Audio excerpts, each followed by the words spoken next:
எல்லாருக்கும் வணக்கம். இந்த வண்டி என்னன்னு கேட்டிங்கன்னா ஹோண்டாவில் டிஎக்ஸ் அப்படின்னு ஒரு மாடல். ஸோ இந்த வண்டிக்கு நம்ம என்னென்னா சீட்லாம் லாக் ஆகலைன்னாங்க. ஸோ இதை சீட் கேச்சர் எல்லாமே மாற்றிட்டோம். கண்டிப்பாக வந்து பார்த்திங்கன்னா செகண்ட் ஏர் ஃபில்ட்ரு சொல்லுவாங்க, ஸ்மால் ஃபில்ட்ரு. இங்கே பாருங்கள், பார்த்தீங்கன்னாலே தெரியும். கண்டிப்பாக வந்து இதெல்லாம் நீங்கள் 100% வந்து செக் பண்ணி தாங்க ஆகணும்.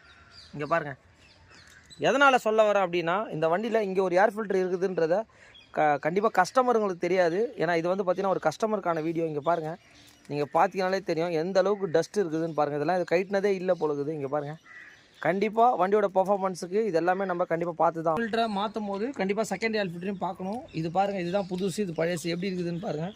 இந்த ஏர் ஃபில்டரை பாருங்கள், வேறு தெரியுதுங்களா? ஸோ கண்டிப்பாக வந்து இந்த மாதிரி வீடியோலாம் வந்து பார்த்தீங்கன்னா கண்டிப்பாக உங்களுக்கு ரொம்ப யூஸ்ஃபுல்லாக இருக்கும்னு நினைக்கிறேன். மெயினாக ஏர் ஃபில்டர் நீங்கள் கஸ்டமரே வண்டி ஓடின்னு போய்ட்டு சில பேர் வந்து ஏர் ஃபில்டர் மாற்றுங்கன்னு சொல்லுவாங்க. ஏர் ஃபில்டர் மாற்றவும் இந்த மாதிரி ஏர் ஃபில்டரையும் நீங்கள் செட்டாக வாங்கி போய் கொடுங்க. அப்படி மெக்கானிக்